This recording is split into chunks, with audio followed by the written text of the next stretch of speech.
Hey man, it's your boy Chazzy Gay. We back again with another video, bro. Sure, we about to go live on Cat Williams as he clown all the comedians with weird activities. Let's get it.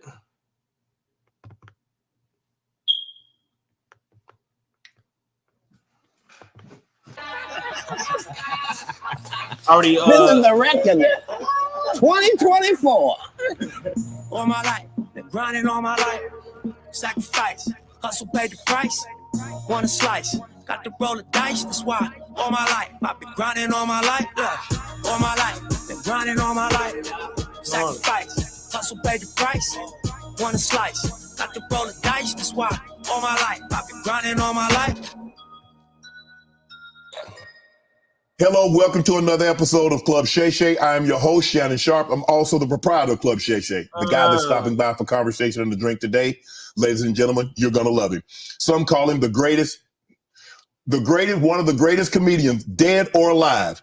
One of America's greatest entertainers, one of the funniest men on the planet, world-renowned, multi-talented, a comedy legend. He's the top touring comedian selling out arenas. He's a hilarious storyteller, Emmy award-winning actor, voice actor, rapper, writer, producer, director, icon, genius, a national treasure, philanthropist, humanitarian, social activist, a father, one of the great funny men of our generation and any generation, Mr. Katt Williams. Thank you, sir. How was that magnificent. You are magnificent at intros, and you did not skimp on mine. I appreciate it. Appreciate that. Very nice. You know, anytime you come to Club Shay Shay, we have to toast. Yes. Bro, you've been doing it. I mean, you're one of the top touring comedians of all time. You already got started before we started taping. I did. Appreciate that. Tell the people at home. I thought they was lying, and yeah. This particular alcohol is stronger than you think it would be, probably by about 2. And unbelievably smoother and milder by the same maybe 30% than you could possibly expect. And unlike cognacs the world over, this one doesn't taste like wood at the end, and it doesn't taste like it's got artificial colors, and it doesn't taste like it's got artificial flavors. It's a fine product. He's a connoisseur. You can tell he's a cognac connoisseur. He understands the method that goes into making cognac. Right. Well, as a comedian, you get free drinks at the club. So all comedians either turn out to be connoisseurs like myself, right, or straight up and down alcoholics like 60% of Hollywood. Well, thanks for stopping by the club. I understand that you're very, very busy, and for you to take time out of your busy schedule and stop in today, we really, really appreciate it here at Club Shay Shay. So thanks for stopping by, Katt. And I needed you to know why I came by. Yeah, I need you to tell us why. People know I don't go everywhere. I'm not interested in talking to people unless it's like a Larry King or somebody of an amazing ilk that I would actually want to go talk to in real life. Okay. I don't do it so I can sell product, and I got things to sell, so let me come talk. You have a great product here, and as a fan base, we love the attention that you spend on the guest. We love how much work you've done, how well you know them, how prepared you are. The same things that we liked about you in football. You brought that on over to here, and that's why it resonates. And the reason I had to come is because you made us...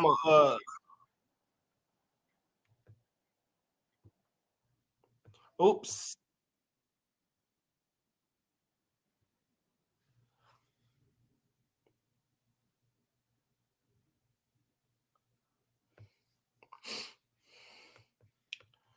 Well, I need to do something real quick because it's not working well.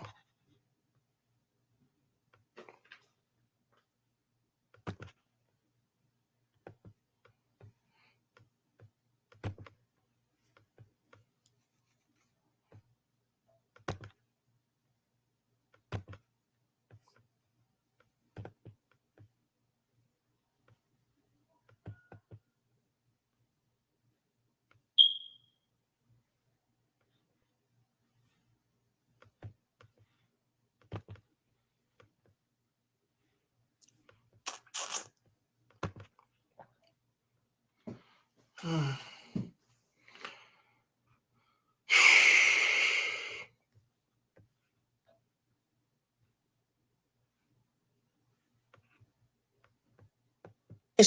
201.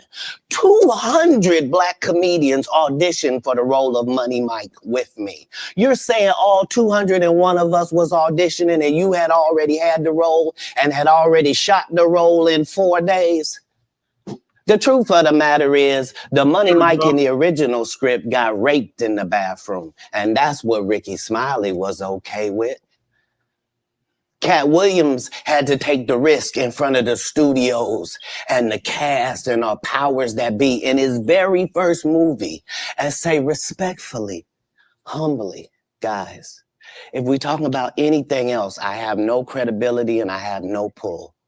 But we're talking about comedy, right, where I have all the credibility and all the pull. The problem with Friday After Next is we're trying to make a classic comedy. And this comedy involves a rape. And rape is never funny, no matter who it happens to or what the circumstances are. If you would allow me to allow us to do this movie without a black man getting raped in it, I promise you that it will be twice as funny as it would be with him getting raped. So considering that's the real story, why would you bring up that story? 35 members of the cast and crew have never brought up that Ricky Smiley was going to play Money Mike. No one ever saw me put on a Santa Claus suit. We got a wardrobe department. They made a Santa Claus suit for me. Why that wasn't in the bloopers? Why? And here's the other thing. Everything that Money Mike said, Katt Williams wrote. So what Ricky Smiley say on his? You can't say my lines, I wrote them. That's how I already know that I'm going to be funnier than you. What he told everybody was, Katt Williams, don't nobody know who he is. I'm on the radio. I'm with Steve and Said. Everybody know me. That's what he told everybody that would listen to on the set. That's the truth of the matter. He was so egregious, not now, then. He was so egregious that, and Hollywood has never heard this in 100 years. He was so egregious, I put in my contract that I won't work with Ricky Smiley again unless he's in a dress. Now, what was Ricky Smiley's next movie? Was it First Sunday? Did he wear a dress in it? You bet he did. It's in my contract. Why would you put that in your contract, Katt? That's where he's a believable actor. Him and Tyler Perry can't play a man to save their life. They play good women, and I believe that the best actor should be in the best role. So that's why, because... Hey, yo.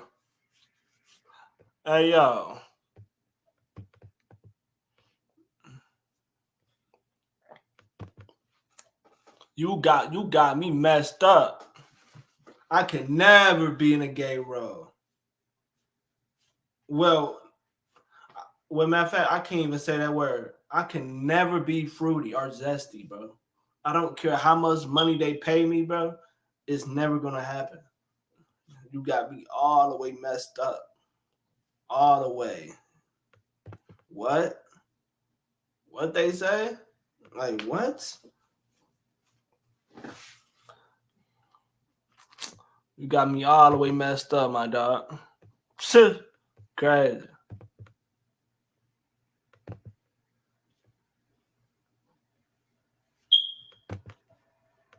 When we released that clip and he said that, you responded because he said he was supposed to play Money Mike and you were supposed to play Santa Claus. An outright lie. So that he knows is a lie. So why would he say it?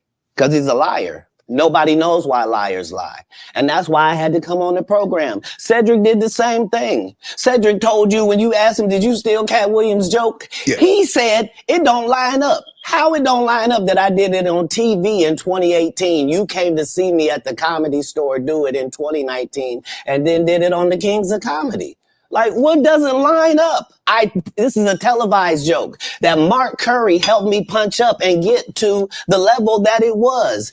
The same Steve that went to go watch Mark Curry do his whole sitcom and then stole everything Mark Curry had. Now Steve got a sitcom where he the principal and he wear a suit and then he gets this high top fade, making all black men think he got the best lineup in the business. And it's a man unit. Then you ask it, why you not a movie star? I didn't want to be a movie star. This the same Negro that hated on Bernie with this same thing. I didn't want to be a movie star. No, you couldn't be a movie star. There are 30,000 new scripts in Hollywood every year. Not one of them asks for a country bumpkin black dude that can't talk good, Obakebe, and look like Mr. Potato Head. There ain't none. You would have to have range. I played a lot of characters, 60 movie roles. I'm not playing Katt Williams in there.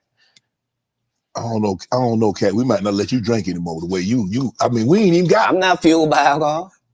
I've had a sip, less than you.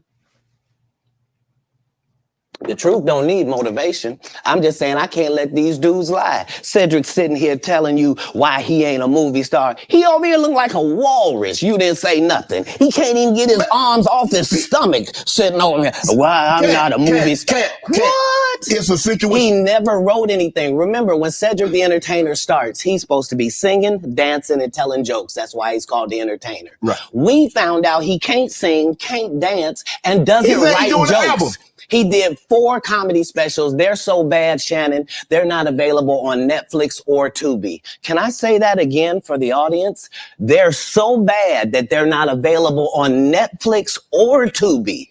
You don't think Sam's a good comedian? The world doesn't think that, sir. I have 12 comedy specials. He has 4 specials that are not available on Netflix or Tubi. It seems to me, Katt, that you had a lot to get off your chest. No. You wanted to set the record straight. Winners are not allowed to allow losers to rewrite history. I don't say any of these things if my name is not breached by these people on your platform. If you give a liar a platform to lie, then I'm not being messy by saying, hold on, that never happened. It's untrue. And there are hundreds of witnesses for each thing I'm saying. So let me ask you this. What is your relationship with Steve Harvey, Ricky Smiley, and Cedric the Entertainer as you sit here currently? For 30 years, they're a group. These aren't 3 random guys. The way that Ricky Smiley kept appearing at all of my auditions is because of Steven said he would tell anybody that, listen, they got a gang on that side. They know what it is. They know who the gang is. Why Earthquake not in movies? 'Cause he's illiterate. He can't read. And they found that out when they gave him a show and put the cards in front of him. Like, all of these dudes are co-entwined and they share secrets. And this is the age of truth. And the truth doesn't need to be. Can never be me, bro. He clowning the mess out of these guys. Scared of the fact that people tell lies. Cats on drugs. Where are the stories? Why is there no story of anybody who ever sold a drug to me, did a drug with me, was around me when I was inebriated? I got 5 daughters. I got 5 sons. Why would we tell these ridiculous stories? Because it's competition. You feel like, well, why comedy guys can't just get along? Yes. Why didn't you get along with the other teams you were competing against? If you're a Denver Bronco, why you don't get along with the Cowboys? Something wrong with you? But I don't disagree. I don't dislike all the Cowboys. Katt, damn, you like this? No, that's okay, not. What comedians do you like? Did you play against the team? Yes. I've taken 46 comedians with me on the road. 46. Okay. I'm not the comedian you can give that to. I only put on comedians that are funnier than me. Anybody that ever told you differently was a fat Faison liar. There's nobody like me in the business. Faison just caught it straight. Faison said that getting a Netflix special is easy. I have 12 specials. Guess how many Faison got? 0. So it Why can't be is that he easy. allowed to have conversations about real stand-up people? We do not let people who are on the juice discuss real athletes. That's all. As a journalist, that's all. That's all I'm saying. Okay. I don't Hey, good harbor job, any bro. resentment to any of these entities because I can't be jealous. I've never seen them have anything that I ever wanted.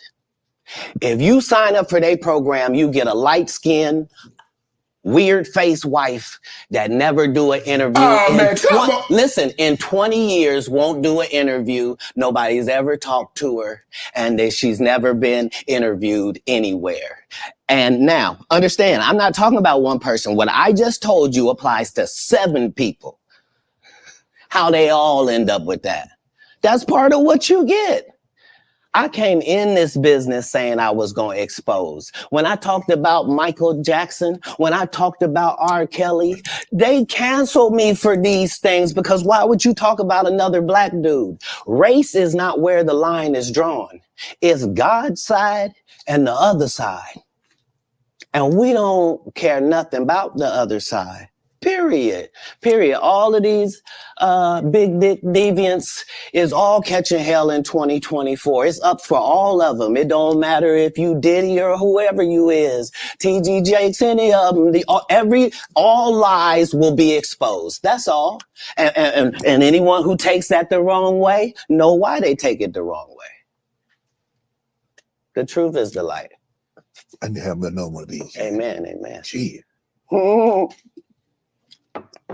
I kind of getting on there. Right. After that, I don't really kind of know where to go. Let me one more time. Right. We good now? Because the people want to know why would he get blackballed?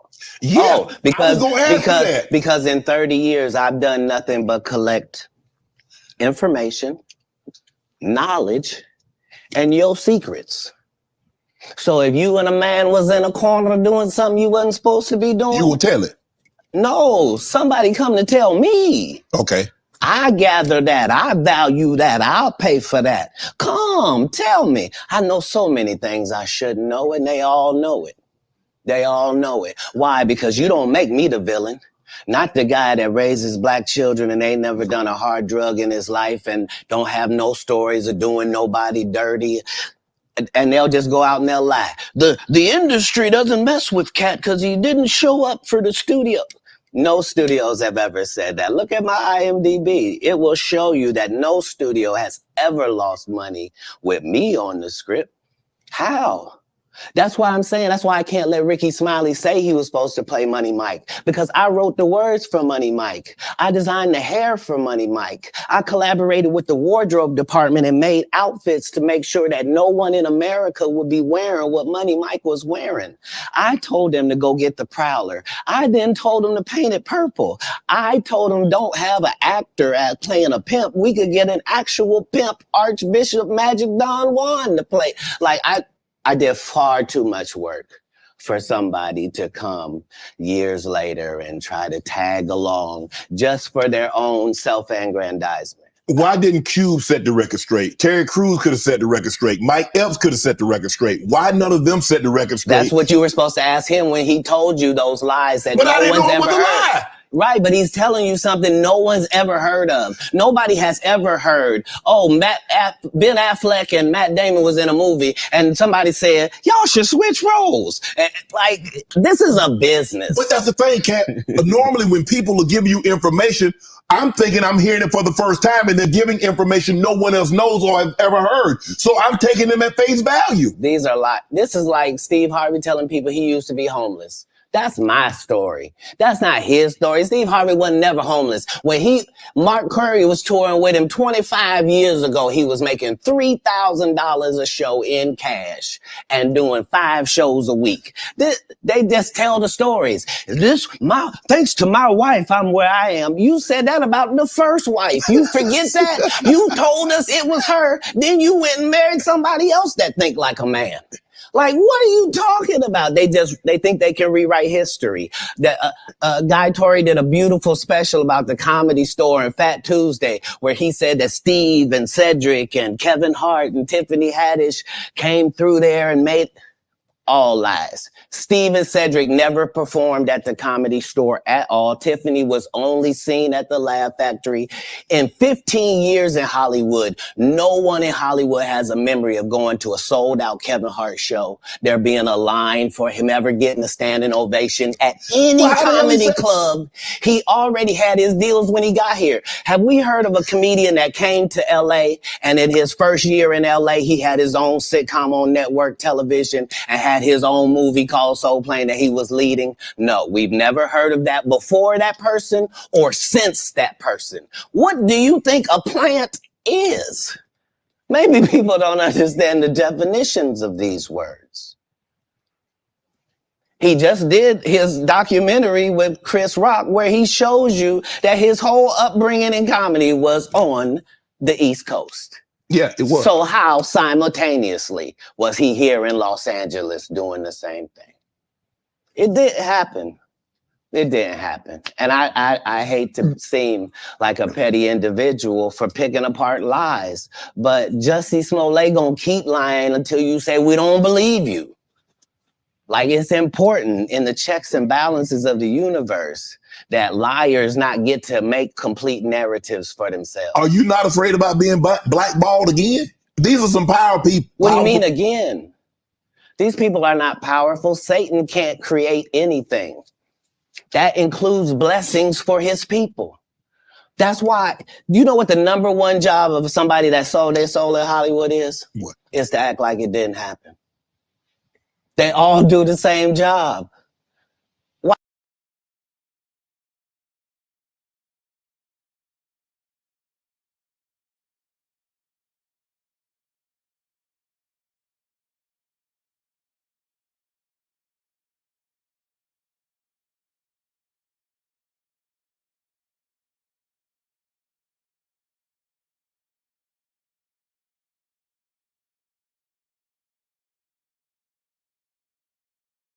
How do you think Gary Owen can't cross over and he already white and been in comedy for 25 years? If what I say ain't the case.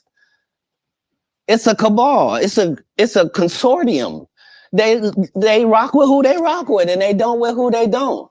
But I'm not scared of being the competition any more than you were when you lined up across from a superior team. Yeah, on paper, they're a better team. Right. They have all the assets and resources and we don't. But let us get on the line, boy, and see if that factors in. I guarantee you it won't. Wow. Because Shannon Sharp got to be a different person than that other person.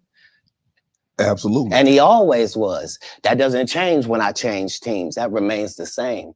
That's how a legacy is built. So all of these shortcut takers, they canceled me for talking about Harvey Weinstein before the thing came out, but he offered to suck my penis in front of all my people at my agency. What am I supposed to do? He did all of that. I'm thinking I'm the only black person on the script. I get there, it's 3 other black guys on there. Woo. Huh. So you wonder what they did to get there. I told him no. What y'all do? And this is why when I walk in a room, heads go down. Behind my back, I'm nothing. I'm just a regular old comedian that's bitter and jealous. But in my face, no.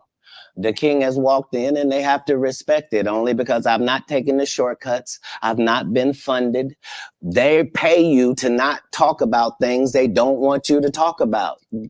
They tell you that themselves. I can't do that because Steve told you that he stopped doing stand-up because he had 7 TV shows. The only problem is when he stopped stand-up, he didn't have those 7 TV shows. He stopped stand-up because he got in a comedy battle called the Championship of Stand-Up Comedy with one Katt Williams in Detroit in front of 10,000 people and lost because Katt Williams said he was actually bald and that was a wig. And I went in and that's why he couldn't do stand-up anymore.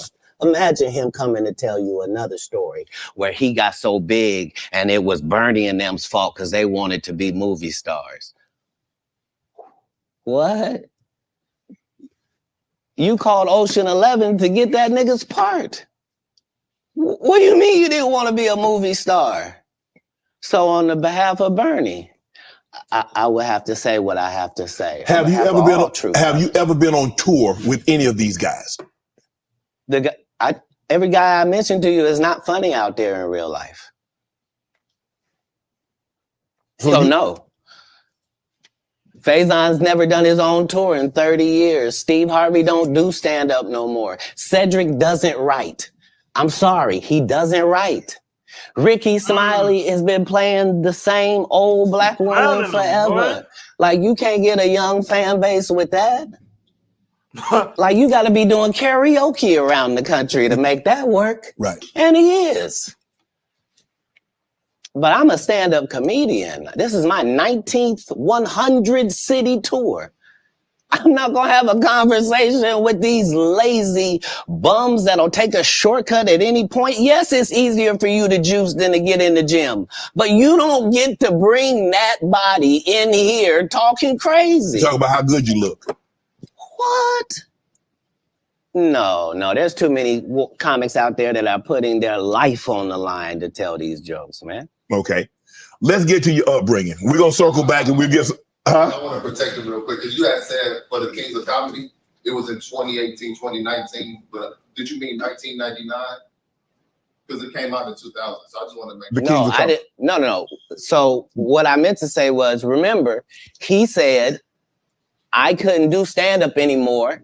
I had 7 TV shows. I said he didn't have any of those TV shows at the time. I know you talking about Cedric. Joke stealing from Cedric. Cedric. Okay, so you had said that 2018, 2019, but it came out in 2000, so I just want to make sure. Okay, no. What comes out in 2000? The original Kings of Comedy. Right. I'm on BET's Comic View, and they're using this as the commercial in 1998. Okay. That's why I'm saying, yeah. So if I said the dates wrong, So let's go back and clear that up. Okay. You said, I had Cedric on here, and I asked him about the joke stealing, and he said the timeline doesn't add up. Correct. To that point, you say. Right. So he thought that I was just a no-name comedian and that he could take this joke and nobody would know. Right. The issue was that I had already done this particular joke on BET's Comic View twice. Right. It had done so well on BET's Comic View that they had made it part of the commercial. So part of the commercial of make sure you tune in to BET was you seeing me doing this joke. Right. And this joke is one of those jokes in comedy where you set it up and it takes a little longer to set it up, takes about 3 minutes, but then you're just hitting them with jokes after that because you don't have to set it up. Right. Mark Curry had already helped me work on this joke because I thought it was good because I was getting a standing ovation on it. He had me go back in the lab and help me craft it to be an even more powerful joke. So this is not just a random joke. This is my very best joke, and it's my last joke, and it's my closing joke. Okay.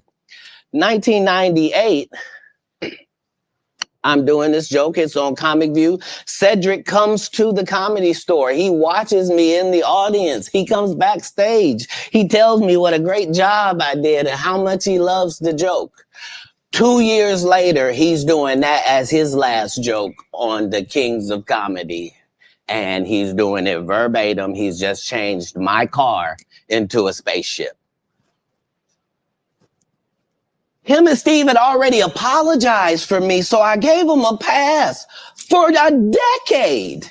Why would you sit here and be like, I saw Katt 30 times and Katt didn't do, as I stand before you, Shannon,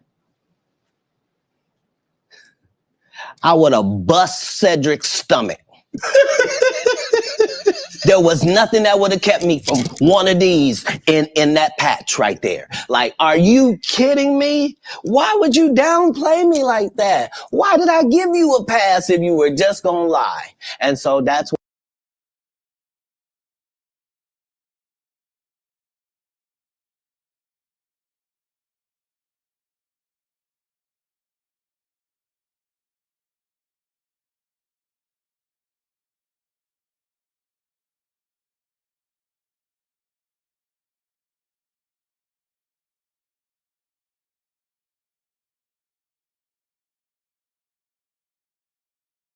what I'm saying. Like, they're all a group. Cedric, Steve, Ricky, they've been a group. Everybody knows that. They've been aligned. And there are these alliances in comedy. And if you stand against them, then they sometimes have a problem. But we don't let that change the content, because that's all you know me for, is that I'm quite likely to tell the whole truth and nothing but the truth. So help me God.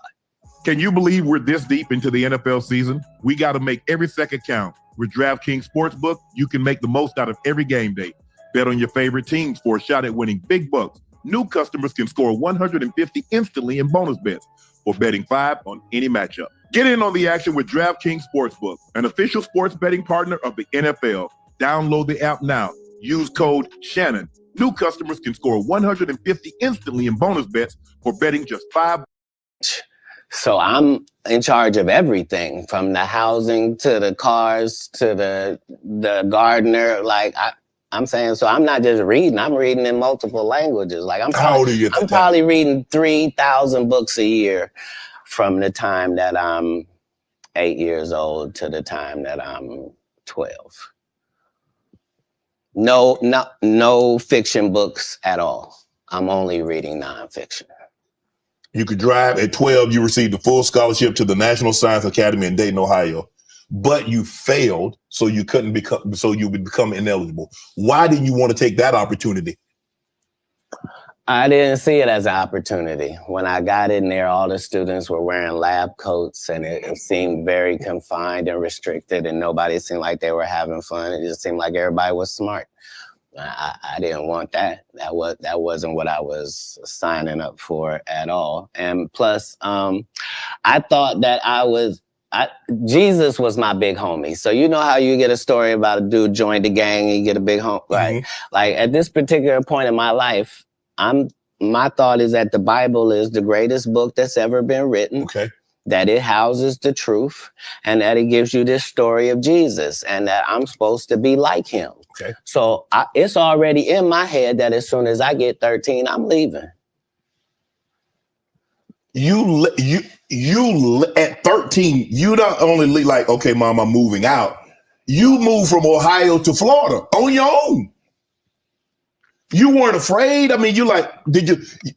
Hold on. Did you not have? So what were you going to do when you got to Florida? Don't say I wasn't afraid. There's no such thing as a human being of not being afraid. Okay. There are certain human beings that understand that being afraid in no way stops you from doing what you got to do. Okay. So I was afraid, but I couldn't be that afraid because I knew what had happened with Jesus. I knew how it worked out. I knew that I wasn't in the wrong with how I was feeling, and I knew that I didn't have any bad intentions in it. Right. So I trusted God that it would work out. Why Florida? Because if you're raised in Ohio, the one thing on your list is, I'm going to get away from snow, and I'm going to get as far. I want to go. Tell me the place. I literally went to a truck stop. Yes, sir. You already know. You already know, bro. Raised in Ohio. You know what I mean? They got it going. Katt Williams, man. Is he telling the truth or not? But I believe he's telling the truth. I just added that in the title just because. Like, on some real stuff, though. Let's get back to the video. Man, we lit. Stop, and I asked all the truck drivers where they was going. And there was one guy going to California, and there was one guy going to Florida. And they told me how long it was going to take. And so that's why I ended up in Miami. Because... How'd you get there? You caught a bus? No, I just told you. I was at the truck stop. So you hitchhiked? I didn't hitchhike. I got in the back of the dude's 18-wheeler, me and my Rottweiler puppy and my suitcase.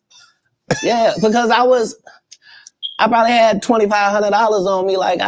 I was shoveling snow and cutting grass. Like, I always had pockets full of money. When did you make the decision that you were going to leave Ohio and go somewhere? And it ended up being Florida. But when did you know that you were leaving Dayton, Ohio, going to Florida? And my father and I's last interaction, somebody could have not made it. And we both understood that was all bad. What was the disagreement about? If you say that my family is very religious, just say I'm not. So anything that I'm going to do is going to fall out of the guidelines. Right. But I'm not going to let you tell me what I'm going to be, even especially if what you're saying is wrong. I can't condone wrong. And if I find out that something is wrong and I tell you it's wrong and you don't back me, that's what it is. Even as a young child, you were willing to tell your parents that some of the things that you're saying doesn't coincide with what I've been reading in the Bible. No, very simply. Don't try to disfellowship me for sexual acts and I'm a virgin. Sorry, God don't make mistakes.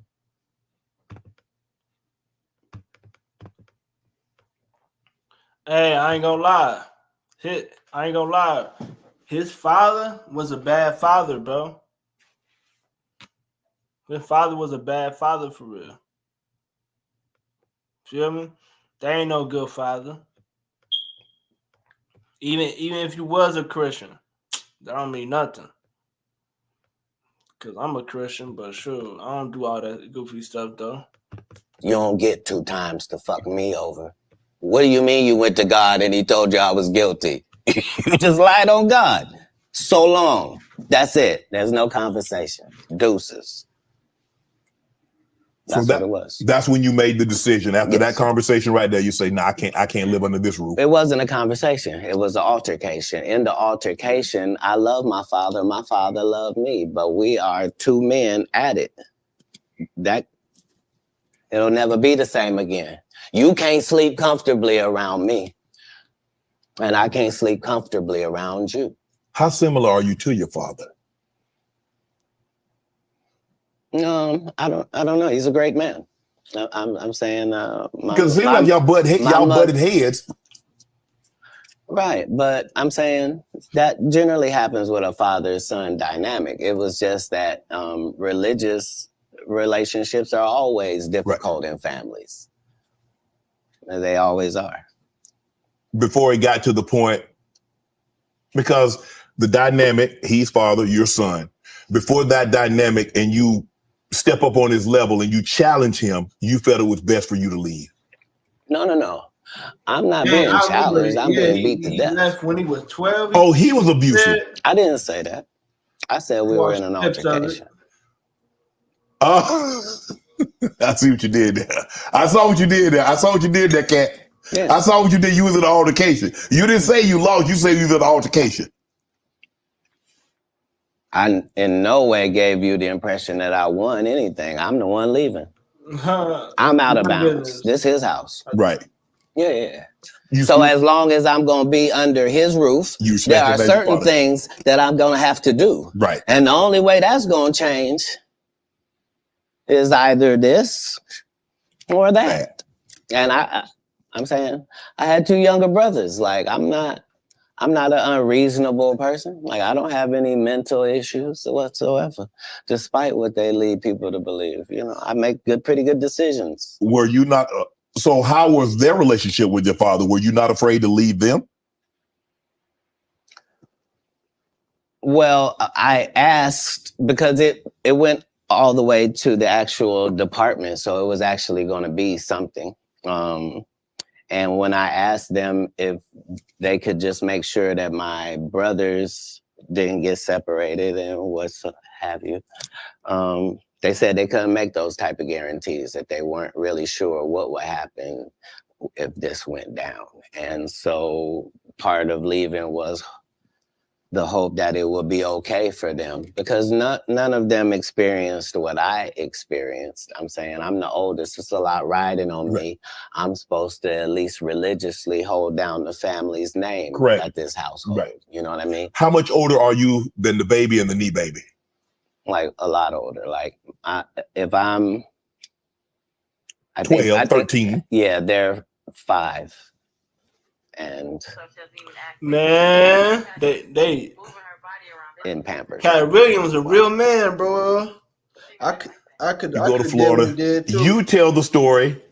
I've heard you were homeless, and Right. somebody else told the story, said they were homeless, and you said they hijacked your story. Now I don't. At 13, I shouldn't have to tell you I'm homeless. I'm in Miami, Florida. I have no family members in Florida. I couldn't buy a house if I wanted to. I couldn't get an apartment if I wanted to. I don't have a credit history. Like, Dang, this is man. not a stretch for me to can't say beat that me, I'm bro. homeless. I'm living in a park in Coconut Grove. The park still exists to this day. For 8 hours a day, I would get up and go to the library and study for 8 hours a day to increase my education. And then I would leave out of there and go to the marina and steal car radios and make $2,000 almost daily.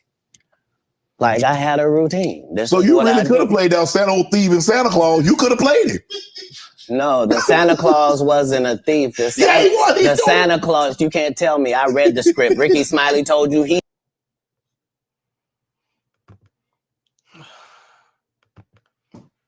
There you have it, folks. Bro, I cannot be in a situation just like those guys, bro.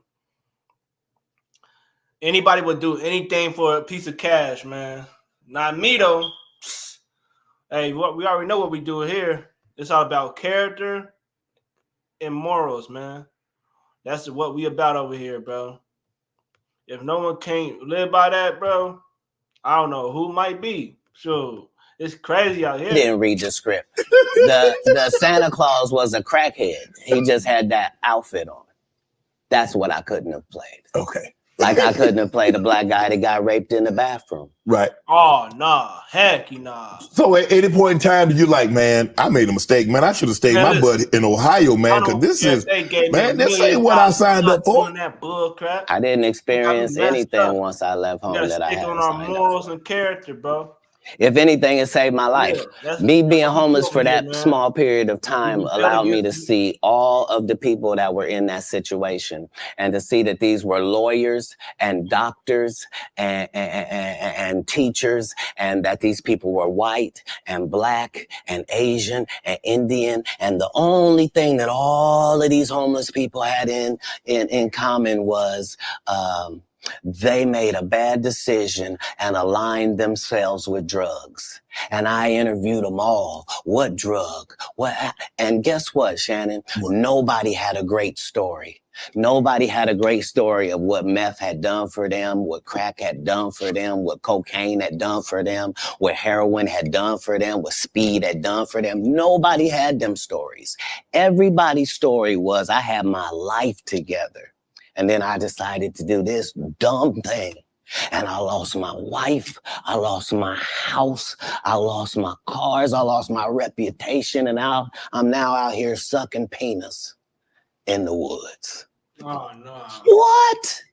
Talk about scared straight. You ain't got to worry about me. If it ain't weed or nicotine, you won't see me touching it. I don't want no parts. I done seen what these things can do to people. Anything that take over your free will is the devil itself. Have you ever thought about what your life would have been had you stayed? Anything that tuck over your free will is the devil itself. This came from Katt Williams. Hey, look, I agree with him. Listen, anything that takes over yourself, your free will, is the devil itself, bro. That is a fact. You cannot let the devil take your soul. You got to stand on conviction. You got to stand on what you stand on and stand on what you believe in, bro. That's how you get that done. You got to stand on what you believe in at all times. Never fade away. Never fade. Never fold. Simple. In Dayton, Ohio? No, that's like asking somebody that's in the NBA for 14 years, like, what would have happened if you didn't come to the NBA? Oh, I shudder to think. I I thought it was what I was made for. I thought it was what I was built for. Anybody that knows me will tell you that when they first met Katt Williams, when I was Cat in the Hat, and they tell these stories about how he changed his name. Look, the truth of the matter is Disney sued me. Yeah, I was Cat in the Hat. They sent me a cease and desist letter, and I'm not even making $25,000 a year. And the mega company Disney has sent me a cease and desist telling me I can't use any variations of that name. Fine, I'm Katt Williams. That's all that happened. I have been this same product the entire time. They will tell you when they first saw me doing stand-up, I was just like this. This is what I bring. This is my style. When did you know were you always funny? Did you always want to be a comedian?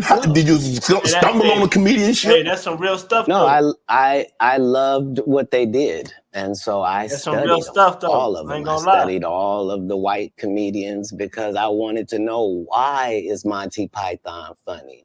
Why is Don not so talented? I wanted to know,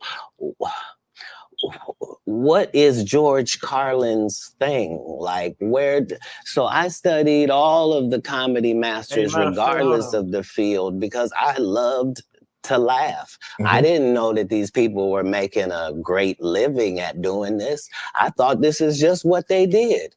They tell jokes. They're funny people, but I loved the craft. And that's why when I got into the craft, I thought it was my obligation to make sure that I kept writing new material so much that it forced these comedians to stop doing the set they've been doing for 10 years and keep writing some new stuff. And I knew that if I could get that to take on, that most of these bums would have to just quit comedy because they can't keep up. They're not going to keep writing an hour worth of material. Right. I've written an hour worth of material Hey, look. Hey, what Katt Williams, bro, Katt Williams is spitting. Man, listen, he telling the truth, man. Listen, bro. I seen all this stuff, man. All this stuff is, man. I can never be in that situation, bro. It can't be me, bro. Like for real. It can't be me. 10 times. They're not gonna do it. Why? Because they're not creative writers. They want to get somebody else and have them write it and put it together. So if I'm listening to you correct me if I'm wrong. I think the best thing that ever happened was the internet, because now they have to. Because normally, like you said, you could do a set and you do that set in Kansas City. People ain't heard it in San Francisco. People ain't heard it in Miami. They ain't heard it in Detroit, Chicago, Atlanta, so forth and so on. Now you do a set, it's on the internet. Somebody heard it. So you can't do a set and make it last 3 months, 4 months. Make it last 4 months. I'm just talking, dog. It doesn't allow the regular comic the ability to grow is the real problem. Like, the part of comedy is me taking these jokes in January, and by March, I've begun to craft this joke. Okay. It's not as simple as it was. When I wrote it, it was just da-da-da-da-da. But now it has the complexities of the fact that I'm having to deliver this to an East Coast audience, a down South audience, a Midwest audience, a Utah audience, a Colorado audience. And so it begins to take on a different complexion because you're having to deliver it to different people. Okay. And so this is what sharpens your joke. You then take those sharpened jokes and make a special. Not you just randomly take some. So it's a process. You don't allow them to process if the first time the guy did the joke, now that's his joke and the joke is everywhere. That just sets it up for people to steal. So how many times must you tell a joke before you master it? How many times have you had to sleep with a woman before you're done with her? That's not fair. If it's great, never. No.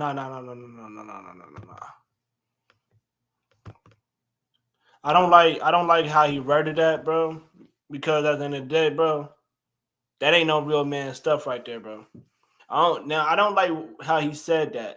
How many times we have to sleep with a woman before you done with her? Like, what? Man, y'all hear what he said, bro? Hold on, let me replay this back, bro. If it ceases Hold on. We gotta to have usefulness, so it has been spoken. Right. I read that writing new material so much that it forced these comedians to stop doing the set they've been doing for 10 years and keep writing some new stuff. And I knew that if I could get that to take on, that most of these bums would have to just quit comedy because they can't keep up. They're not going to keep writing an hour worth of material. Right. I've written an hour worth of material 19 times.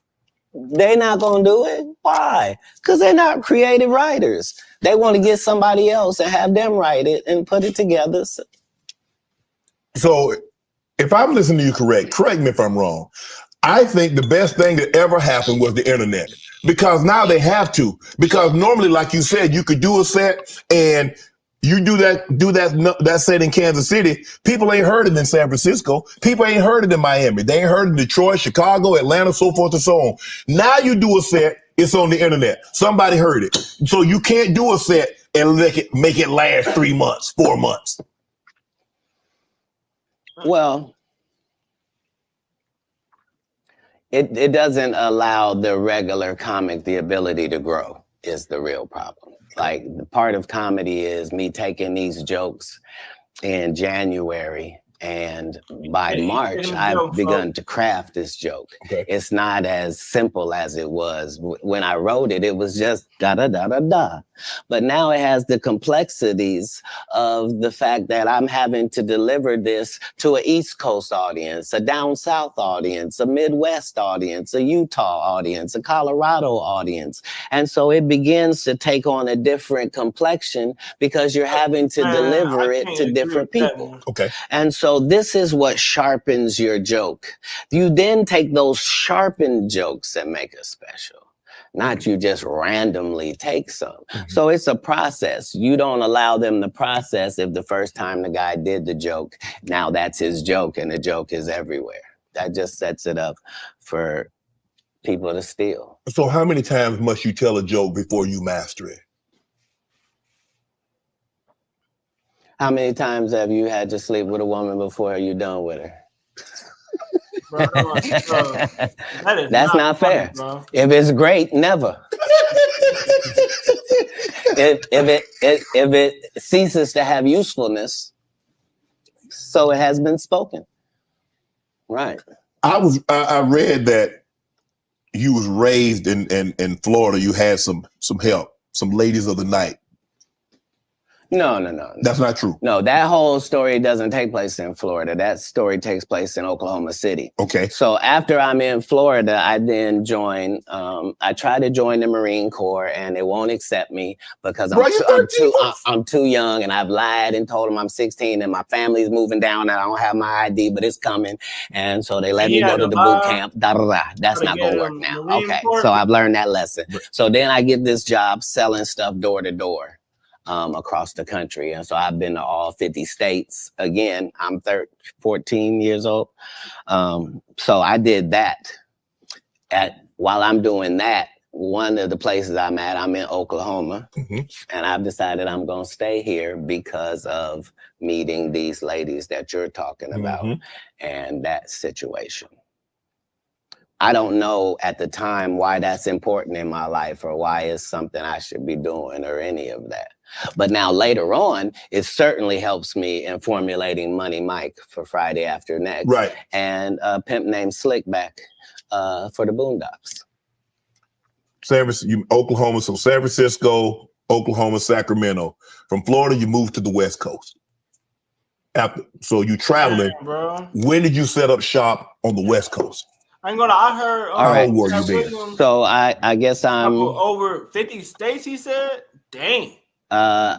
18 or younger, and I once I have a child, I realized that I can't. It's a lot of things that I could use to make money that now is a no-go. So anything with street aspirations that I might have thought about pursuing or been good at, I now gonna am a lie, single folks. I'm parent, tired as and I heck, bro. gotta redo I've been this working. thing. So I've I been trying need to comedy grind to really work on a out for live me, stream and me and on all God these go other into platforms, bro. I'm tired. extreme conversation where I'm explaining to him that I'm a crash out dummy if he don't send me a lifeline. Like I need something I can hold on to.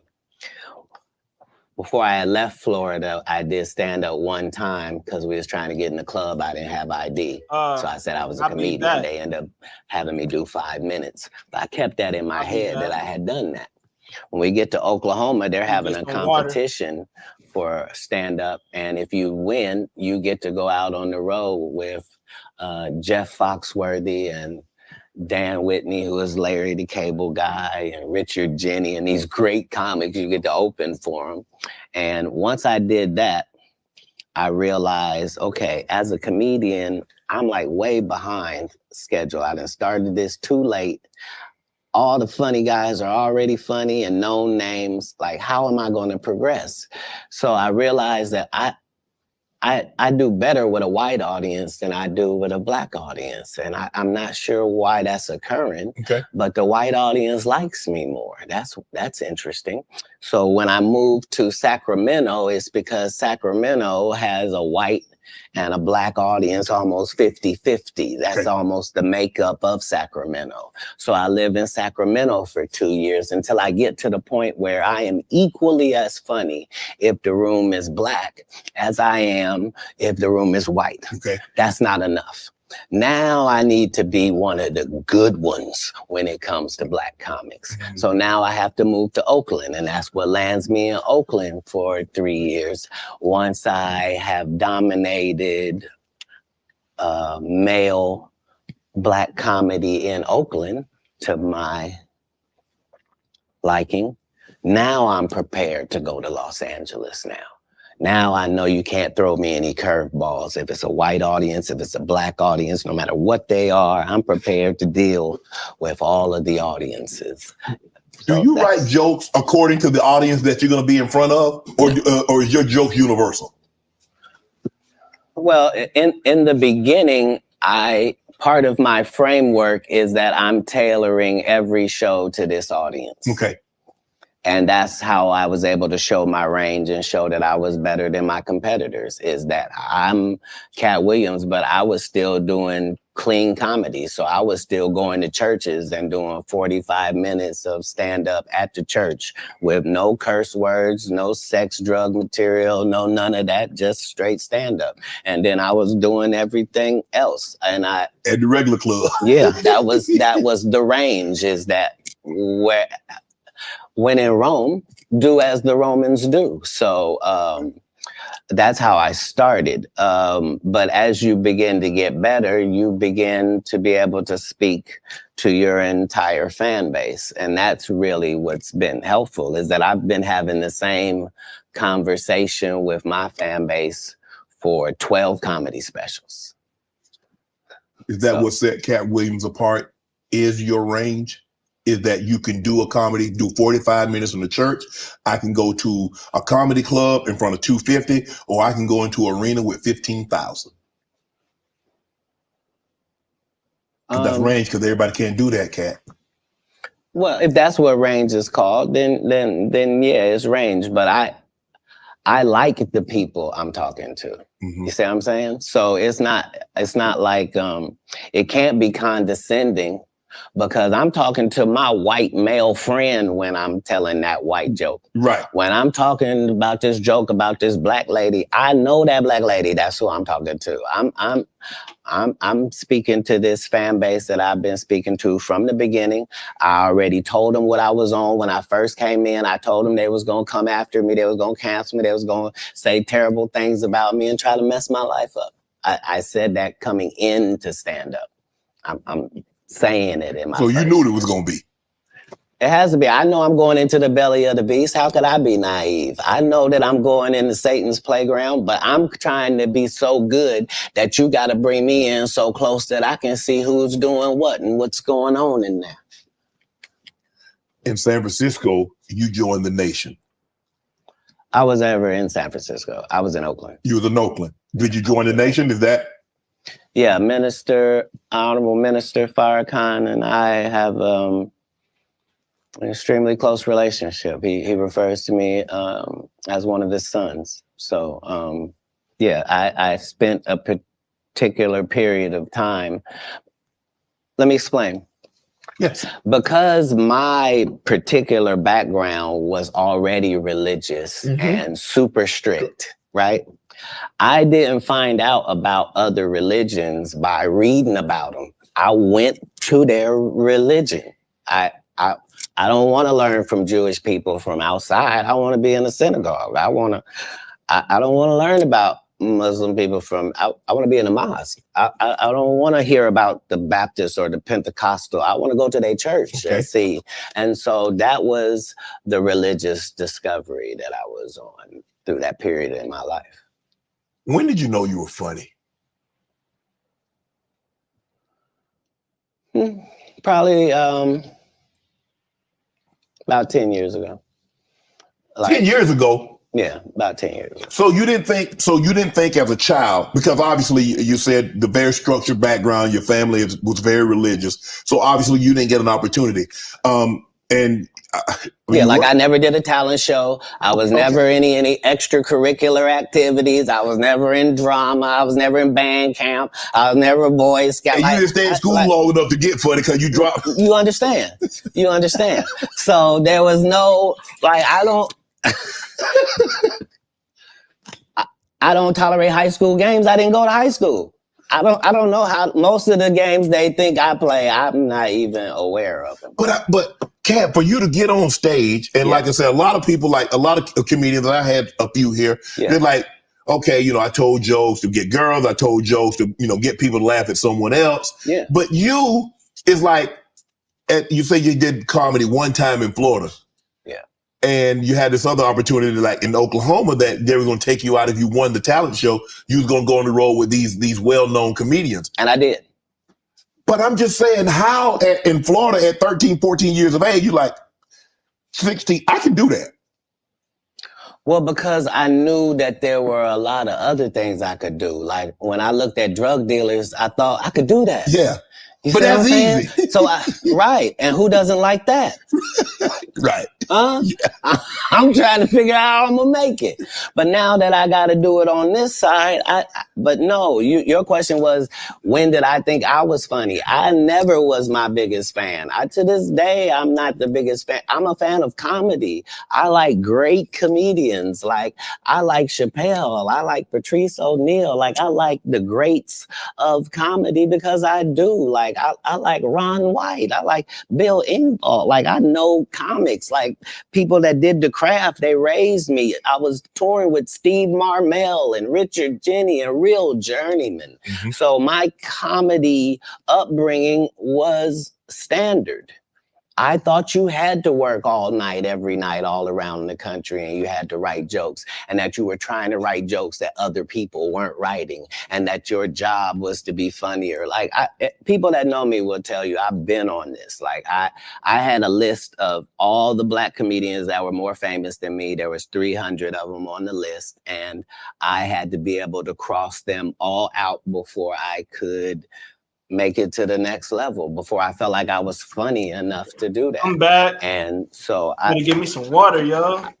I appreciate what competition does for sports and for my particular sport. And comedy is a sport. What gave you the confidence that you could get on stage? You remember I was 5 years old on stage. Okay. So performing in front of people was no problem. But I was reiterating God's word at that point. Oh. Now, I just have to make sure that the content is good. If the content is good, what part can I not do? I'm a vessel. He's given me these gifts to be able to do certain things. So I just want to utilize them in my God's craft. word, bro. In the name of Jesus. Do you remember your first set? Mm-hmm. How long? 5-10 minutes? No. I think 3 minutes. 3 minutes. Yeah. Standing ovation, boos, some applause, some jeers. No, none of that. They applauded like I was a professional at it. But now looking back, I understand, because you got to understand they were all thinking, he don't even look old enough to be in here. And we don't have any black guys that live in this town. Right. Where did he come from? And then he gets up there, and for 3 minutes, he's talking about the fact that he is the entire black community. Right. And he is as disappointed in them. It looked like they looking for where the rest of them is. And so is he. And that was his set. But I understood from that point that the truth is really the commodity, and the fact that we are all individuals and all separate and all our own islands, but not in real life. Sir. In real life, it's only 5 or 6 different types of people, and you're going to see them everywhere that you go. And all my enemies all look the same in the eyes, whether it's Faison, Wanda, Aries Spears, they all look like... Man, what you got against Wanda Sykes? You think I don't remember that? Sir, Wanda Sykes and Wanda Smith are 2 separate people. I mean, Wanda Smith. And I had only said one name, sir. Wanda Sykes I'm is cursed. amazing. I love Wanda. And I agree. I love Wanda. That's my girl. Mine But as well. I remember on the radio, you went on a radio interview. If I'm not mistaken, that's in Atlanta. Right. And you came on there with seemingly good intentions. And she attacked you. It wasn't just that part. It was the fact that before I go in there, she has a conversation about, okay, now, I just want to talk to you because you just won an Emmy for the city of Atlanta, and this is in Atlanta, and they just want to hear about the Emmy and hear from you and to thank you for what you did putting the city on. Right. Okay. And we won't talk about your kids. We won't talk about jail, no cases. Pretty much saying like, sure, Cat Williams was that man, bro. You feel me? But I ain't gonna lie, I think I need to start watching more comedy. I need to start watching more comedy, bro. I've been out of touch for. We ain't gonna talk about none of that. Right. And immediately gets in there and goes the opposite way. You can't flip up on me because you're an inferior comedian. I'm going to destroy you, and I'm never gonna call you out of your name. I'm never gonna say anything disrespectful to people that look like you. It's a very thin line I gotta call, but this lady is trying to embarrass me in front of a largely homosexual fan base. That's why she got canceled. Gay people don't take it kindly that you would, as a derogatory, call me gay. Gay people don't feel like it's derogatory. So why are you trying to shame me with something in a community I don't even belong in? There's no gay people saying I belong over there or been over there. You did, but I have no hatred of over there, and how dare you? You did a number on it, though. Hey. You did a number on it. That's legendary. No, you either believe in karma or you don't. Because I didn't even know any of the stuff that she had done to my fellow comedians until afterwards. I just know that it was a setup. Right. And remember, they tried to kill me this same weekend. Not in jokes, with a real gun in my real face on real camera. Understand I'm losing my life for participating in something that goes along with my job. Like, it's 2 comedians. What do you mean? And the world was okay with it because it was me. Had that happened to anyone else, the world went crazy when Will smacked Chris. This is a person pulling a whole gun on a comedian in the confines of their job. It's really a weird situation when they hate you that bad. Yeah. You felt she hated you at that moment because you mentioned that she said it was going to be very professional. Oh, you won an Emmy. Congratulations. You put the city on. You own for the city. Yada, yada, yada. And now, did she mention anything about the Emmy on camera?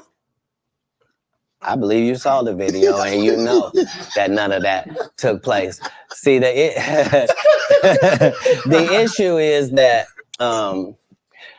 all the comedians have to come do these radio stations because you have to sell your tickets. And so that means you have to go to the radio station. Yes. I don't go to the radio station and I don't make posts to sell tickets. I just don't. So you've not seen me. I'm not here in some subservient position where somebody sent me over. You here out of the kindness of your heart. You are. No, I'm saying in the interview situation. Yes. Yeah, right. For sure. Yeah, and this person knew I wasn't there for that, or yeah, it's. But how hard? Because you have to understand, she is a female, and so you have to be careful. You have to handle her with kid gloves. Sir, you want to go ahead and take that out? You don't want to be against equality, do you? No. What you just said was very unequal, sir. Bruh, but I think maybe you've had enough of this. What?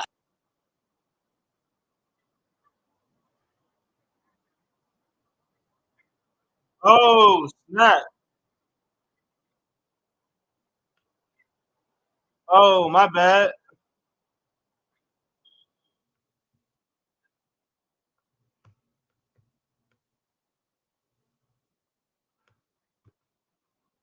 Oh, I made a mistake. Made a mistake.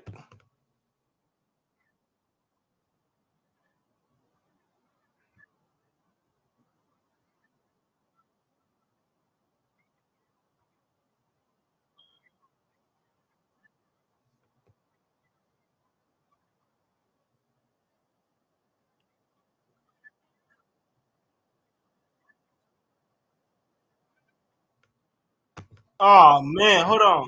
I made a mistake. Dang. Dang.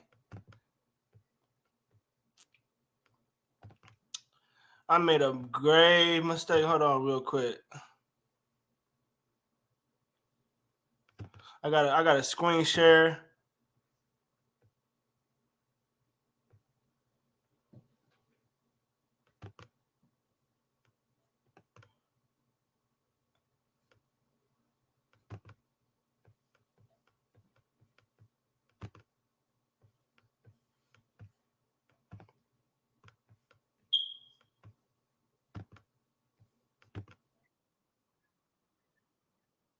Still eviscerate you because I'm smart enough to know that I need to say that you have gnarled fingers because I know your limited education means you don't know what the word means. So you can't possibly respond to it. You're not sure of the meaning.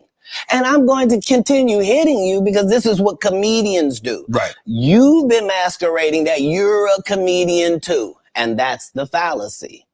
So nobody in boxing fights out of their weight class. How's that a fallacy? If you're a 130 pounder, you don't just show up with the 160 pounders. You stay in your weight class. Is that what you wanted to do? No. That she was out of her league when it came to, because I didn't want to do any of it. I know you didn't want to, but once she took it there, did you feel that you had to go there? Oh, you go where? You could have said, Wanda, I didn't come here for that. I just want to do the interview. I just want to talk about what happened. Oh, you misunderstand my job. My job is to be funny. My job is to be funny first. My first job is to be funny. My second job is to be respectful. My third job is to be immaculate and Gaza strip it.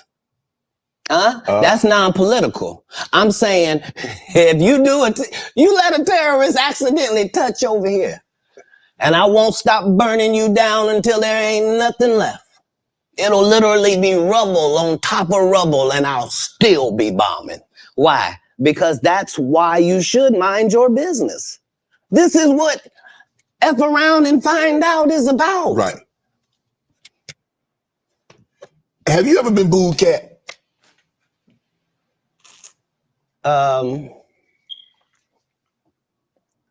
Yes.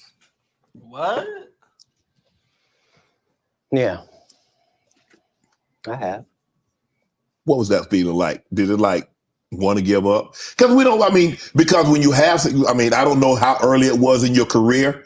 Obviously, it hadn't been I don't think it's in the last decade because you've been immaculate. Have you ever dropped a pass? I have.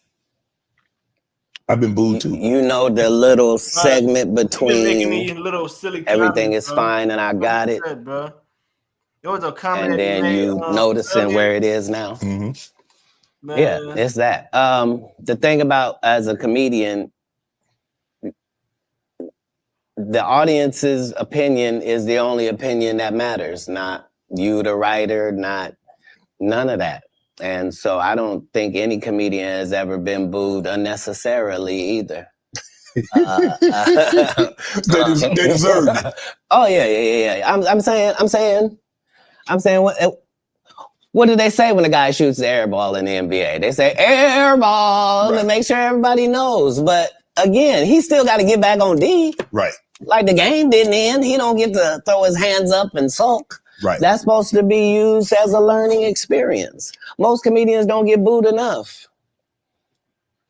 I mean, this is how you end up with a Michael Blackson who's a real African doing a fake African accent. Okay, this guy is mad at me. All I did was give him the best advice of his life. Remember, he was wearing dirty dashikis. And I told him he needed to dress to be in the position that he's trying to say that he's in. And if you're the African king of comedy, sir, there's actually comedians in Africa doing comedy. If you're going to say that, you got to go to Africa and get a school, dude. Everybody got, you got to put in some work. And these guys, they take my advice.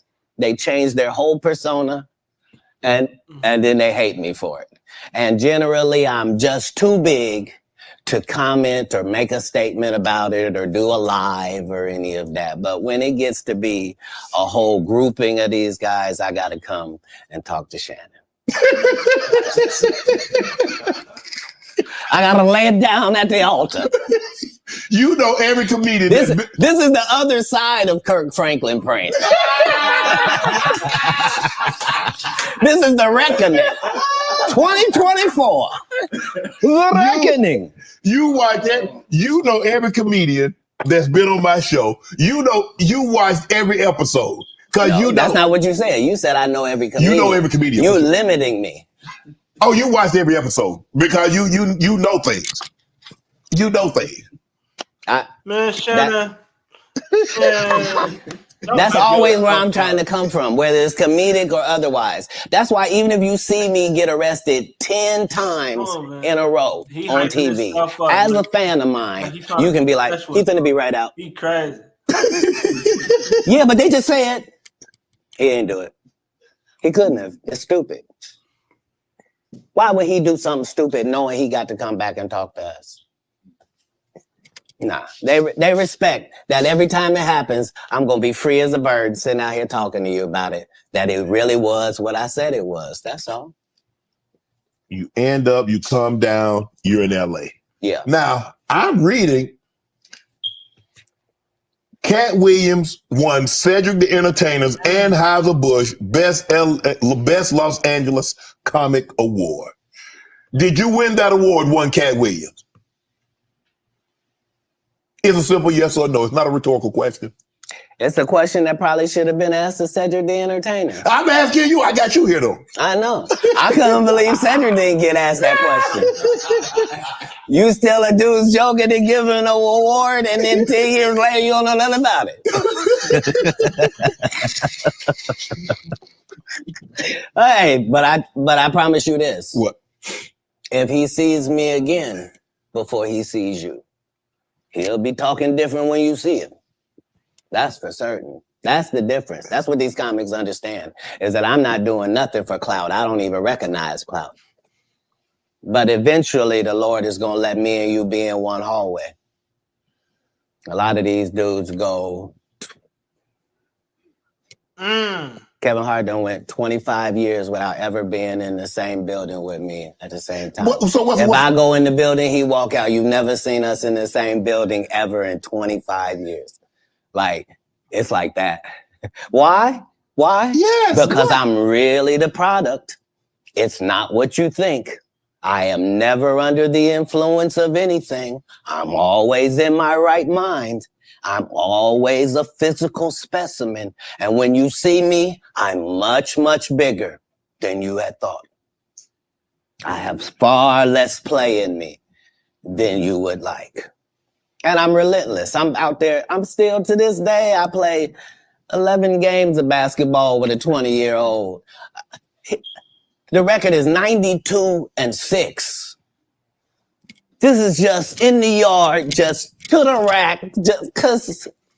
You work out, Cat? You work out, Cat? Not to the gym. You don't work out in the gym? You do push-ups, sit-ups? My whole life it was gonna- just push-ups find and another sit-ups video. only. I would do like 100 push-ups a day. Just I thought you were gonna say 1,000. no, because this is literally every day. Right. This is not for the gram. You know what I mean? Like literally 100 a day. And I would do push-ups, and then I tore both my rotator cuffs.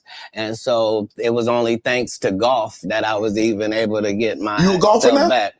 I've been a golfer for quite some time. My short game is impeccable. I can't get you but 2 and some change off of the tee. Off the tee, but I'm still coming in for par guaranteed. You playing for the tips?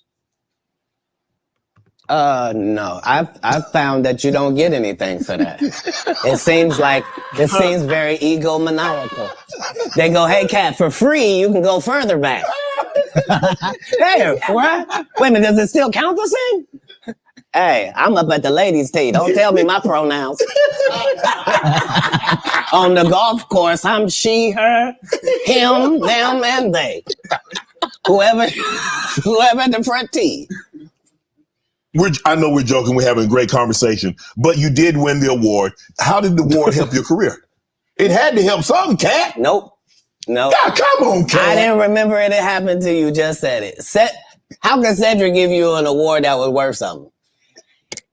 Everything Cedric and Ricky Smiley ever been in got canceled for not being funny. Ricky sat here and told you that they cut him out of every movie he did. They always had a reason. Like,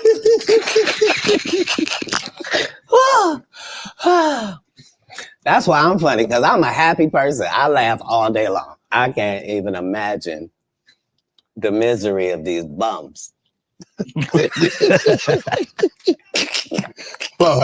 to not be good at what you do, not work hard at what you do, but have to act like you the best at what you do. It is crazy. It's crazy. But they be touring, they be doing like 100 shows a year.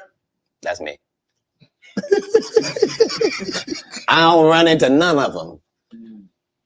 That's what I'm saying. If you a Faison Love fan, you mean you've been a fan of him for 32 years, you still waiting on him to do his first special? You mean to tell me if Steve Harvey, your favorite comedian, you mean you've been waiting for him to do stand-up for 15 years now? I mean, Steve got a lot of other DL's still out there. None of those irons matter to stand-up. Who cares that they wrote a placard for you to do Family Feud on? Like, you're successful because we're surprised you can talk for a living and it's entertaining that you're going to say some funny country things. But not a writer. Right. Not a writer. How did you develop Money Mike and get it? Everybody talk Money Mike. How did you come up with that and said, you know what? This is how he should dress. This is how he should talk. This is how he should look. This is the kind of whip he should ride. This is how he should talk. So if you'll remember that was my first movie, just understand that what I did then, I've done with every single role, whether it was an Emmy-winning role or whether it wasn't, whether I was playing somebody homeless, whether I was playing a dirty vagabond on Atlanta, whether it was an eccentric guy in First Sunday, regardless of what the role is, the first thing I do is erase me from it. Okay. So anything that I would naturally do, that's what I'm not going to do because I'm playing a different character. Playing the character. Okay. Right. So I then create this person based upon real life circumstances. So I don't have to wonder what a pimp thinks because I've been in that position for a little while. I also worked manual labor for some time in my life, so I don't have a problem paying somebody that works. And I don't have a problem being a go-getter because I'm a go-getter. So I bring whatever I can to these characters. I was able to... the first week that I got the script, there was a pimp guy that used to be a pimp, but he wasn't anymore. He was a rapper now, and his name was Mac Minister. And he had been a pimp and was going to be a rapper. And I had never done a movie before. I was a stand-up, and I'm getting ready to do the movie. And so I was able to craft what a real pimp was like? What was too much? I didn't want to be stereotypical. Right. I did the research. I saw how many times people played pimps, and it was always something weird about them, Right. I guess, because it's a weird job. You know what I mean? Correct. And I wanted somebody that didn't seem like none of that he really thought it was a business and treated it like that. Mm-hmm. And so, adding those levels to acting is what all actors do if they're not Steve or Cedric or Ricky. Mm-hmm. Like, you're trying to create a character. You can't just be Faison in every movie. Like, you're just gonna take your shirt off on every movie? Like, why does it say that in your script? Man, let Big Worm live. Let him breathe, cat. Let Big Worm breathe. Stall him out now. Dang, no, you ain't gonna let him breathe. Sure. You having an unnatural allegiance to losers is not like you. No, I ain't got no allegiance to the man. But you gotta admit the role that he played, Big Perm in Friday now. You gotta give him credit for the role now. Come on now. Let me ask you a question. Yes. If what you're saying is correct, why wasn't he in next Friday or Friday after next? I mean, his role, it wasn't good. Sorry. There was a lot of people that appeared in the first one that weren't in the second one, Cat. I'm just telling you why. I'm sorry. I'm sorry that there's a news flash that there are reasons for things in a business. Yes. Oh, okay. Well, why did you bench D-Lo? He had 2 points. What are you talking about? Shut up. But I like him. Nobody cares about that. That's not what we're talking about. These are business conversations that deal with businessmen. Right. Right. When you're good at something, you should progress. The guys that are not as good, they should fall down by the wayside. That's natural. So you believe if your talent doesn't support it, you should fall by the wayside, and the guys that have the talent and they get elevated, they should move. No, that's what water says. That's what the universe say. The universe say the levels. No, not I say. Who am I? I'm nobody. But I'm working every day as if I think that's what should happen. Is how it should be. And I'm choosing comedians that also write and work hard and don't steal other people's material. And I'm making sure that they all make $300,000 a season. And I'm making sure that they're not ever signed to me or my conglomerate. And that's why they're successful. No, you can work with me and still be an independent businessman, boss owner like you came in. Right. I don't need you to be subservient to me. That's those other guys that make you pay dues. You said earlier that you rewrote a lot of what Money Mike was to say and how he behaved. So they allowed you the freedom, the liberty to ad lib.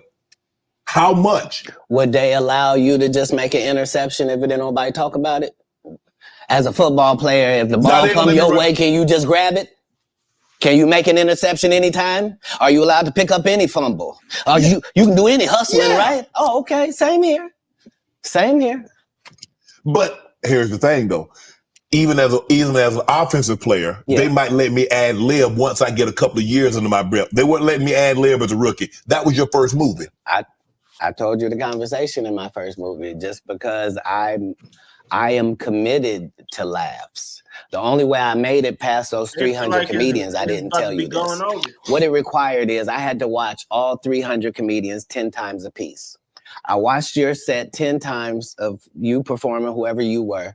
And then I counted how many laughs you got every time you did these amount of minutes. So if you told me this comedian and told me he did 30 minutes, I could tell you that he got 26 laughs in that 30 minutes because I had done the numbers on everybody. So I didn't just say I was funnier. I knew I was funnier than the comic you liked. And I could tell you how many jokes funnier I was because that's how we judge stand-up. You do 15 minutes, I do 15 minutes. How do I know I'm funnier than you? Because you got 6 laughs and I got 16.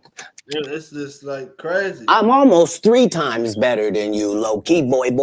But I'm never going to tell you the formula. So you going to keep just going out there telling jokes. Now understanding that psychologically, the audience by 10 years is convinced that I'm funnier than you. They just don't know why. Because I'm putting out more content, better. I had Terry Crews on here. He said at the time that you did the movie, you were homeless. Is that true?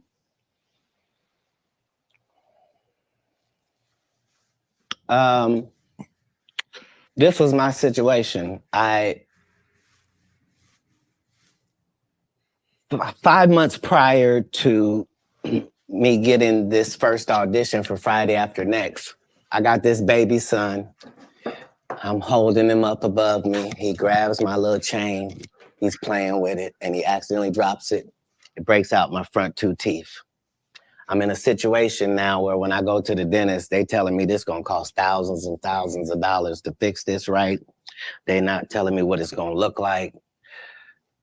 I go get an estimate with no money involved, find out what I need to do. They find out you got a tumor in your upper jaw, so we're gonna have to do a whole surgery for you. It's gonna be 100 bands.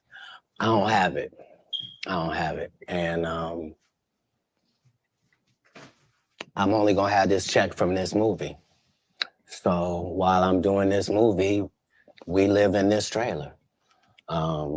This is where we live. So when they come to work at 5 a.m, we already there. When they leave at night, we still there. We just double back because we understood that this is our one opportunity. And we have this opportunity to change our lives, just like a young man going for the draft. Right. We can actually get in the league with this. There are 30 comedians on this cast. They're all magnificent. This is the holy grail of the situation. So yeah, I was able to make sure that, because it wasn't just my first movie, it was KD Albert's first movie. It was Terry Crews' first movie. Absolutely. I was the leader of this group, which meant that we didn't do their rehearsals. They did rehearsal. We did our own rehearsals daily to make sure that we were at the level of professional actors, which is what made it so egregious. That guy saying, you were supposed to what?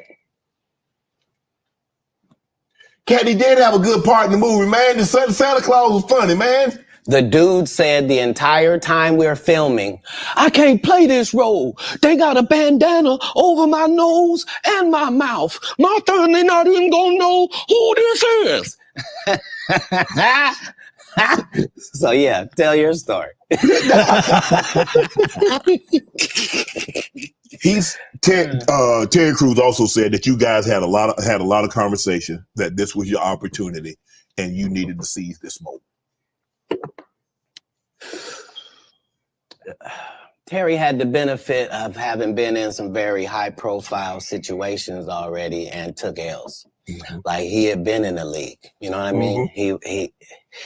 He had done pro wrestling. He had done a lot of things. He had been televised and some things that hadn't worked. Right. And this was just fortuitous for him. And now you know what nobody has ever said in the whole industry in 20 years about, you know, the whole Money Mike not getting raped in the bathroom. Right. So I understood going in that there's no reason. I lost for a 5-year period, every single movie that Kevin Hart did was a movie that had been on my desk, that all I had said was, just, can we take some of this step and fetch it shit out? And then I can do it. Like, it don't need to be overtly homosexual, because I'm not homosexual, right? It doesn't need that to be funny, right? Mm-hmm. And me saying that and them going, oh yeah, no problem. And then going to give it to this other guy and having him do it just like it was, and acting like I'm a bad person because I keep standing on my standard. But yeah, it's interesting, but I wouldn't change it for the world. Like, again, I'm on the winning side of these decisions. You know, look, I've had Cube, I've talked to Cube, and a lot of people say Cube doesn't pay. What's your relationship with Cube, and what did that opportunity mean for you? Well, the ungrateful bastards that would say anything about Cube's payment, you shouldn't even talk to them anymore. Like, you don't go to Goodwill. You don't go to a Goodwill thrift store and go, look at all this cheap ass shit. don't you shut up? Why don't you shut up? You could have went to Hermes. Why you didn't go to Balenciaga? Why you didn't get a bowl to the Balmain? You want to have that conversation? Right. What you mean, the independent black dude who's filming it partly out of his fucking pocket? What you mean he didn't pay you enough? They weirdos. Weirdos that felt like they earned the opportunity because they were big. No, yeah. I understood. That ain't no $200 million movie. Well, I mean, how much did you expect you was gonna make? Well, I made enough to get them teeth fixed just like you did. Yeah. So I it was no harm, no foul. I knew that I was gonna go from there, and there was no turning back for Katt Williams. Well, here's the thing. I wrote it. What I'm saying if I did it and I did a good job at it, you can thank me. I was involved. Right. I'm not gonna come later on and tell you I never even read the whole script. So how you know what roles? What? What do you mean you never read like these guys' whole job is to present something, unfortunately, and I'm just not a presenter. If you ask me a question, I'm just going to tell you the truth of how it went. Would you be willing to do another Friday? Cube already asked me to write it. I was supposed to have been writing it. This is what these guys are mad about. Like, we lost some great people before this movie could come out regardless. Right. And so, yes, there desperately needs to be one. But we miss John Witherspoon in a way that can't really be quantified, if I'm being honest with you. And the Chris Tucker that we got now is Epstein Island Chris Tucker, not Smokey. Oh, Lord. Whew. If I didn't know no better, I'd tell you he's the greatest. I don't care what you say. To be confident and not delusional is a real skill. Most of these confident people we see is really delusional. Well, you don't think they asked Chris Tucker to come back in the second Friday?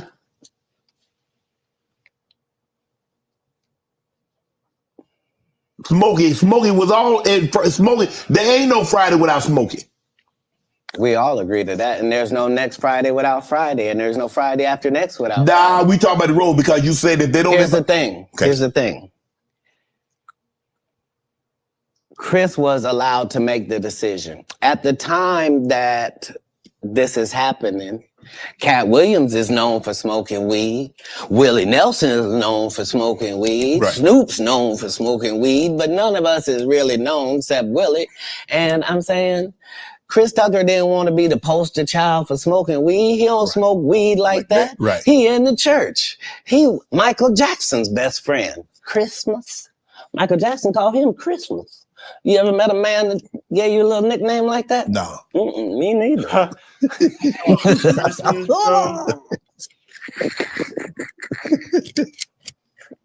Must be the greatest. Yo, that's funny as heck. Man, I ain't gonna be able to get nobody back. I ain't gonna be able to get no more comedians. They all coming. No, they ain't. Are you kidding? Nah. Hey, I promise you. I done got all the rest of them. I done got the ones. I promise you, everybody trying to double back. You're gonna be having to beat them off with a stick. You won't let him. They're coming. Much as. You on Def Comedy Jam, Comic View. What were those experiences like? What do you remember most about Def Comedy Jam and Comic View? Comic View was everything. Comic View was really the break, and not Friday After Next, just because Comic View was just 3,000 of your stand-up peers, and we just throw sets of all of them up there, and we see who the audience likes. Who do they like? And it was a great wild, wild west time to be involved in comedy. And the same is true for Def Jam, because hip hop was a fad at one time, and hip hop ain't gonna last. And why are you doing that? And that's how it was for blue comedy. Mm-hmm. If you were a comedian that cussed, you were ridiculed by the mainstream comedy geist. That would be like me being on Joe Rogan. Joe don't want me on there. I need to be on Shannon. Joe got 6 comedians that never been funny. He want to push out. But that's really how it is. I'm so sorry I'm competitive. You're an athlete, right? I can tell. You understand. Will there ever be another Comic View Def Comedy Jam? Could that, in today, in 24, 25, 26, could we see that again? They've already announced it. It's already going. You didn't know? Mm-mm. Yeah, Kevin Hart purchased it, so he's now doing Comic View. That happened at the same time that they gave DC Young Fly Hollywood Squares. Yeah, because they tell you that there's no gatekeepers, but we keep seeing the same people open the gate. Didn't Kevin open the gate and let Tiffany in? Ain't he now opening it up for... Don't such and such open the gate? What do you mean ain't no gatekeepers? There's 100 gates out here. Would you? Everyone I've seen got a keeper. Would you have wanted to do Comic View or Def Comedy Jam? Would you have wanted to be? I think we just mentioned I did them both. No, I'm saying he purchased the rights and refranchise it. Nope. They didn't offer it to me anyway. Like Comic View did a couple of disservices to comedy as well. Mm-hmm. So there were people like me that were out there getting 2 and 3 standing ovations in one set. And that wasn't good for television. So what they did was they started making everybody get a standing ovation. So they would tell the audience, when they get off stage, everybody get up and cheer. And so now the fact that I'm the only one out there going to get standing ovations is now making people think everybody get a standing ovation. And that's not how comedy is. So I understood why that couldn't go anymore, because remember Ricky Smiley sat right here and told you a story about how he performed with Mike Epps and Cat Williams when he did Comic View, and to let him tell it, he was funnier than both. My name Lil Dow. You're talking about the special needs. That's good. That's a different time. Some clever material. That was a different time, Cat. No, it wasn't. It was the time I was there. But I'm saying that time, this time, same times. No, but I'm saying just like people that tell you the Egyptians, they not black. Egypt is in Africa, folks. As long as Egypt is in Africa, then Egyptians are African. Do you believe you could tell the same jokes today as when you started out? I mean, Eddie Murphy not telling those jokes. Richard Pryor wouldn't be able to tell those jokes in 2024 that they told in the 70s and the 80s. So they wouldn't have told them. But that's my point. They're not inferior people. No. If they were in this time, they would be going according to our time. Just like then we were going according to that. Like, that's how it is in the world. There are words that we can use for a while. And when we use them for a while until somebody says that ain't a good word, we should stop saying that. Correct. That don't make people feel good. And we stop saying the word and we move on to another word. You can't say the R word. You can certainly say special needs. Yeah. You can certainly say spectrum. Be slow. There are things that you can say to get your point that don't have to hurt people. Right. But you would know that if what you did was construct the English language for a living, then you would understand that part. You financed your first stand-up. You had it cost you $22,000. You had 25 to your name. Yeah. Why did you decide to do that? You believe that much in Cat? Crazy, bro. I believe that much in business.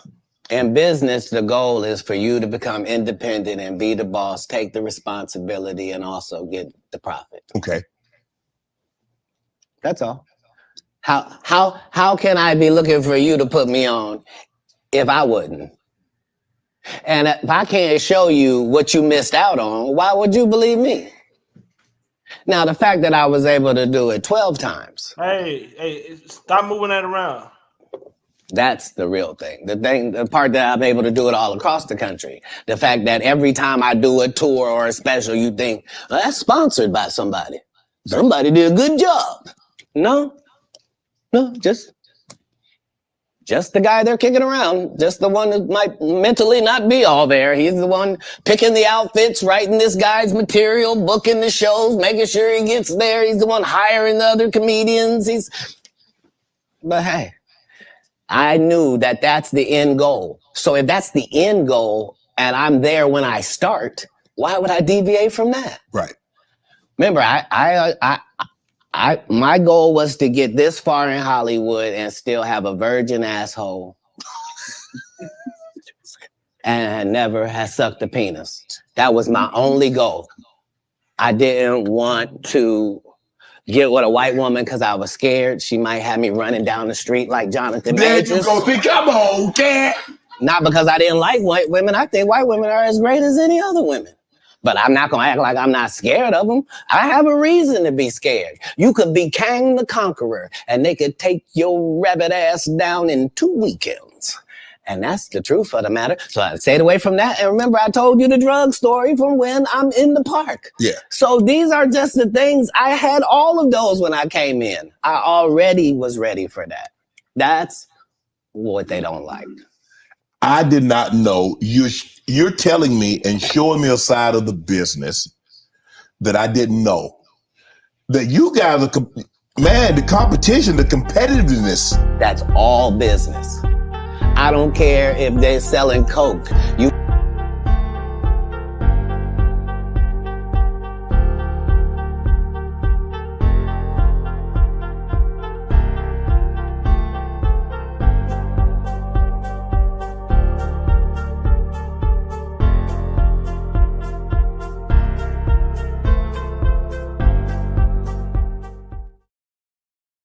wouldn't believe the things that Coca-Cola says about Pepsi.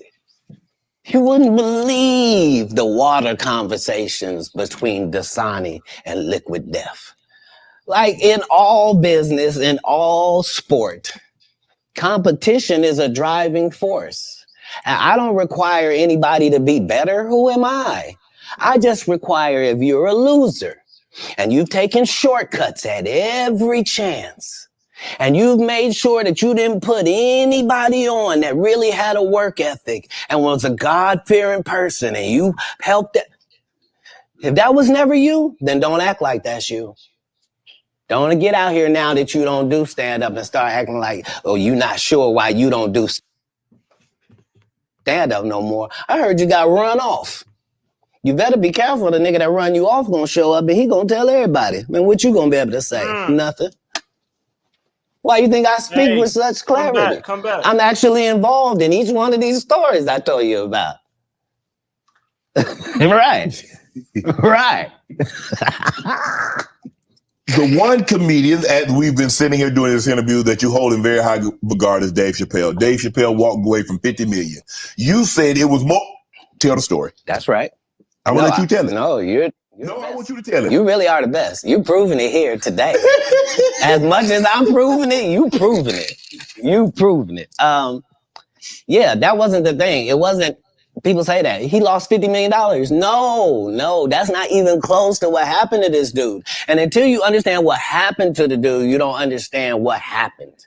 Like, no, not they offered him 50 million and he turned it down. Who gonna turn down 50 million? Now, I've had to turn down $50 million 4 times. Cool. 4 times. Just to protect my integrity and that virgin hole I was telling you about. Right. Because P. Diddy be wanting to party. And you gotta tell him no. You got to tell him no. I did. I did. See, I got the receipts for everything I'm telling you. That's why I can say them so freely. Can I need another one? You here, get your number. Thank you, sir. Thank you. Come on. Because early on you was accusing me of being. Cat, man. Yeah, it's crazy. I mean, but you know, some of these people. Martin tried to put me in my first dress. When he had to go on his hiatus, he tell me, Cat, when I come back, I need you. You my young partner. You my brother in comedy. When I come back, just promise me that my next movie, it'll be me and you. We gonna do it together. We gonna do some buddy cop shit. I said, Martin, you got my motherfucking word, my nigga. Go do what you got to do. When you come back, I'm in your movie. Don't trip. I don't need to see the script or Let's nothing. get it. You know, we get in that office and this fool pull out Big Mama's House 2. I almost died. And I got to read this script from all these good white people. Where this nigga want me to get in a dress with him. And I'm literally saying to everybody, why is he in a dress again? You already played the old lady as an FBI agent. We can play anything now. We can be playing a dog catcher this time. Why do we need to be in a dress? And I get so mad, I say, you don't want me. You want Brandon T. Jackson. And that's who they went and got. Twice I said it, they went and got him. Just like I'm telling you, I had that other dude's work. I had all of it. All I did was say, I want to punch it up so it's not offensive to real niggas. And that's how I got in this position. I sure hope I have a Club Shay Shay after this air. It's gonna be in a dimension it's never been. Yeah, it's gonna be. The greatest thing floating in 2024. Mark the words. No way. In a whole different realm of business. Oprah coming next.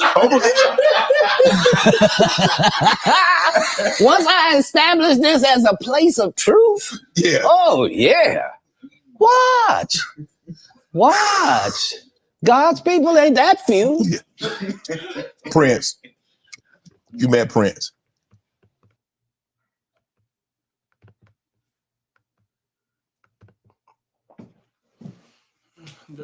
There we have it, folks. Sure, it's getting late. It's about like 1 o'clock.